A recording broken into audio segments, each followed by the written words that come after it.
Policia Federale Braziliane arrestoi të njëjtën e 11 dhjetorit në zonën jugore të Rio de Janeiros Manuel Augusto Blecker Miller, 80 vjeç, ish ministër i punëve të jashtme të Perus në qeverinë e Alberto Fujimorit gjatë viteve 1990.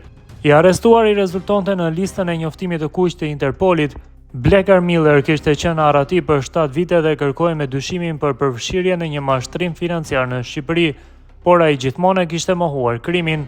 Arrestimi u krye në lagjen Flamengo nga agent të njësisë së bashkëpunimit ndërkombëtar të Policisë Federale.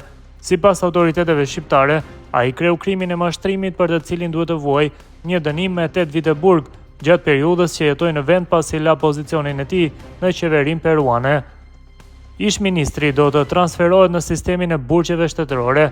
Veprimi i Policisë Federale Braziliane përmbushi urdhrin parandalues të arrestit të lëshuar për qëllime ekstradimi nga Gjykata e Lartë Federale. Ai do të mbetet në paraburgim deri në ekstradimin e tij përfundimtar në Shqipëri.